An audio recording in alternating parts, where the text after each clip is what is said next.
Oh, ça commence! Wow, wow, wow, tu décides de partir ça comme ça, là? Ben oui, c'est écrit dans le titre, c'est le podcast On the Fly. Le podcast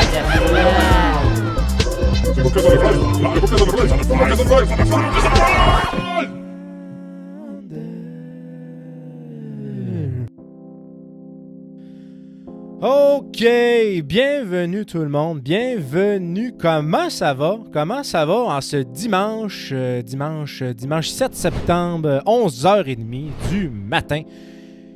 Ben du matin, c'est quasiment l'heure du midi, là, ça dépend pour certains.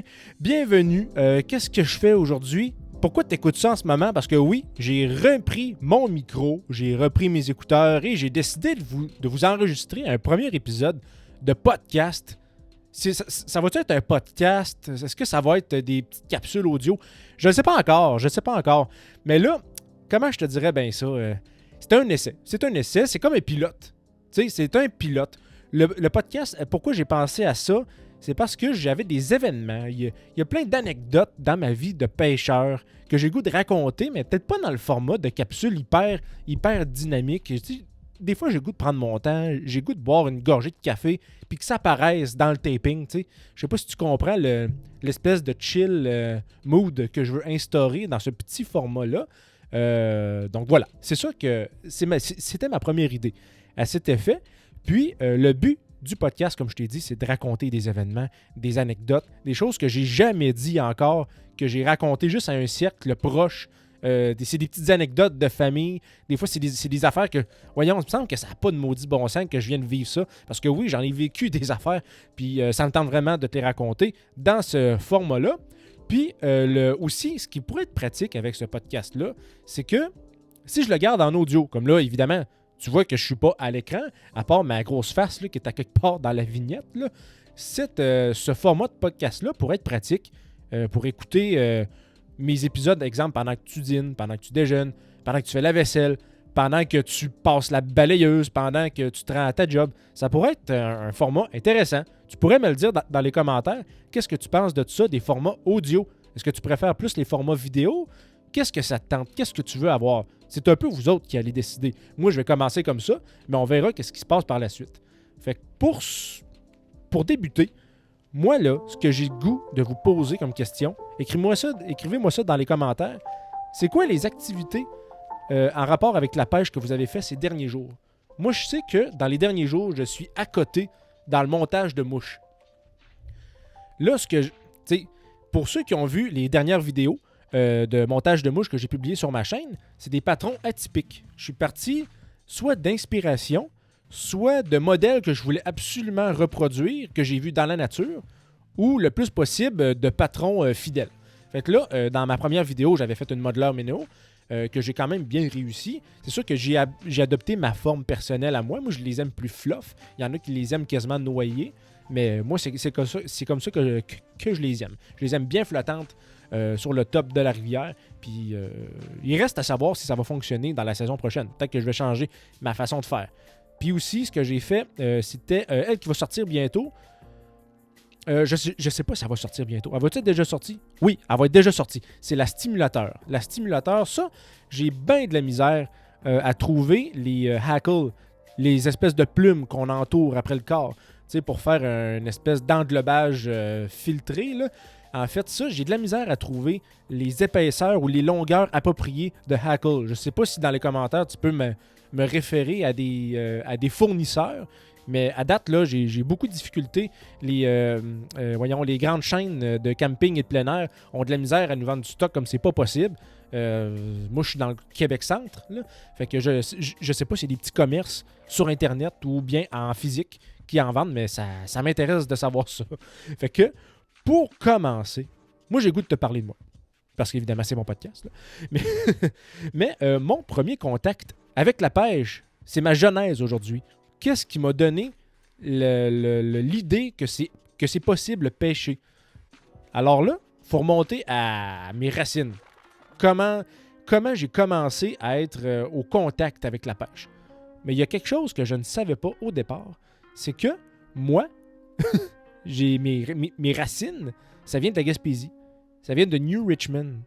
Ma grand-mère, elle a grandi là, à New Richmond, aux bordures de la rivière, je crois que c'est la rivière New Richmond, là, en tout cas, la grande rivière qui passe dans la ville. Elle avait une maison collée sur cette rivière-là. Puis son père était guide de pêche au saumon. Fait que c'est quelque chose que j'ai su il y a quelques années. Ça fait vraiment pas longtemps que je connais cette information-là. J'aurais aimé ça, le savoir plus tôt, mais c'est comme ça. C'est la vie. Ils ont plus la résidence, puis on n'a plus d'affaires là, mais c'est quand même un point de départ. Est-ce que ça a influencé mon intérêt via quelques discussions pendant que j'étais jeune? Est-ce que ça a infusé tranquillement? Je ne sais pas. Puis après ça, quand j'étais jeune, moi c'était... Comment je dirais bien ça? Les mêmes personnes, ma grand-mère qui était à New Richmond, ils ont acheté un chalet à Saint-Ferréol, au bordure de la rivière Sainte-Anne. Puis, dans ce temps-là, j'avais quoi? J'avais entre 0 et 5 ans quand on allait là. Puis, au bordure de la rivière Sainte-Anne, tous les arbres, c'était comme des jeunes arbres. Ça faisait pas plus que 3 pouces de diamètre. Fait que là, on voyait toute la rivière. C'était air dégagé avec des plaines en arrière du chalet. On allait à cette rivière-là, on allait pêcher avec des fausses cannes à pêche. C'est juste pour nous donner le goût. On allait sur les grosses roches, on lançait une canne à pêche en plastique. Puis je suis même pas sûr que c'était du vrai fil à pêche. Puis mes grands-parents, ils mettaient comme une espèce de poisson en plastique au bout. Moi puis mon cousin, on pêchait là-dedans. Puis on avait du fun. Puis on le savait qu'on pognait pas de poisson, mais l'idée d'aller lancer une canne à l'eau, c'était vraiment excitant pour nous autres. Puis c'est resté comme ça. Puis plus que j'ai grandi, vers 7, 8, 9 ans, 10 ans, là, c'était plus des piscicultures. Mes parents m'amenaient souvent dans les piscicultures. Puis, dans mon souvenir, j'en ai pogné quelques-unes, mais j'ai pas de réel souvenir de « Ah, ça mordait, c'était incroyable ». Puis c'est resté comme ça. Puis c'est resté en dormance jusqu'à temps que j'arrive... à l'âge de 18-20 ans. Ça vraiment, j'ai mis ça sur pause pour quelconque raison. J'avais d'autres aspirations, là, comme le sport, la musique, le secondaire, les études. Puis quand j'ai fait mes études en réadaptation physique, j'ai commencé ça en 2014. Je suis allé à Amqui, au Centre matapédien d'études collégiales. Puis là, quand je suis arrivé là, il faut que je mette de l'ordre dans mes idées, là. Mais moi, c'était vraiment, je m'entraînais. J'allais au gym 8 fois par semaine. Je mangeais comme un débile. Tu sais, je voulais pas être culturiste, mais je voulais avoir le mode de vie parce qu'il n'y avait pas grand-chose à faire, pour être sincère, à Amqui. Si c'est pas extérieur, ou si tu vas pas au gym, ou si tu games pas, le temps va être long, là, tu sais. Fait que moi, j'ai décidé d'aller au gym. Puis à un moment donné, je me suis dit, il me semble que je manque de cardio. Je fais pas assez de cardio. Fait que je vais aller au parc, au grand parc, où il y a une grande piste de course en arrière de ma résidence. C'était collé là. Puis en arrière de ma résidence, ben là, je venais de remarquer, c'est le fun, il y a comme une rivière. C'est écrit rivière à saumon. C'est bien cool, c'est écrit rivière à saumon. OK, bon, il doit y avoir des saumons, là. Fait que là, je me suis mis à faire des tours de piste. Puis c'était tôt le matin, il était 5h30, 6h. Puis là, quand je courais, là, je voyais du monde qui était assis avec des chaises de camping, avec des glacières. Il était assis sur le bord de la rivière, puis il pêchait.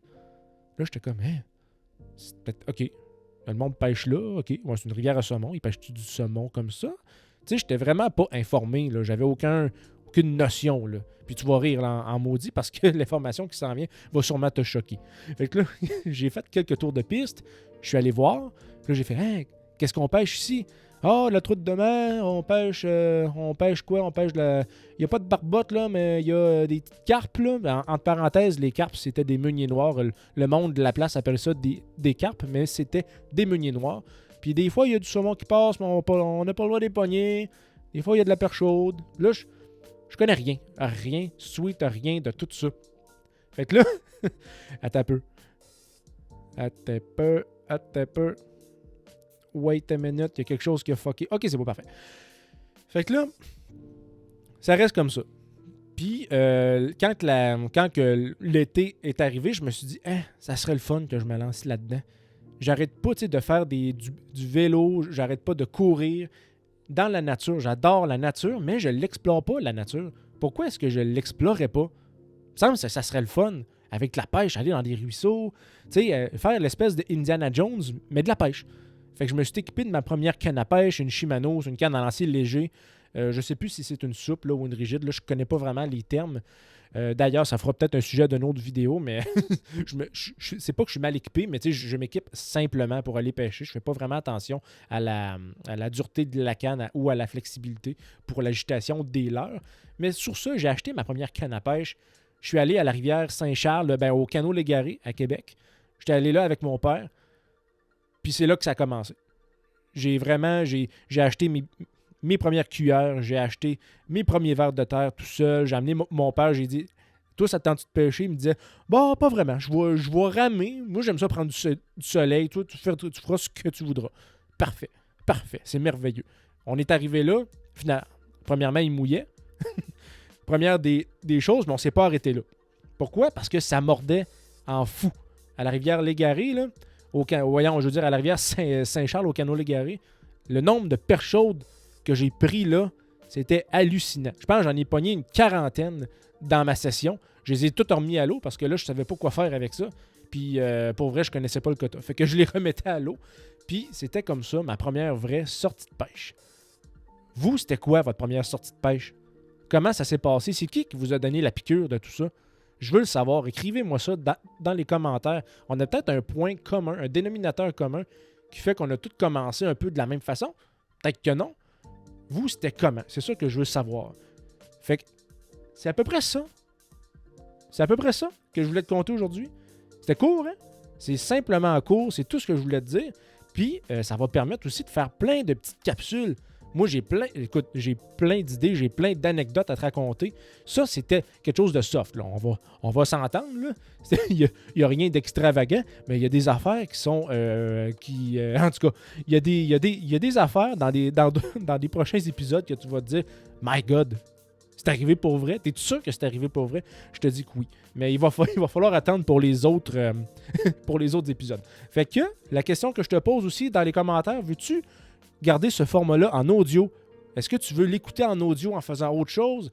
Est-ce que toi, tu es quelqu'un qui préfère l'écouter en vidéo?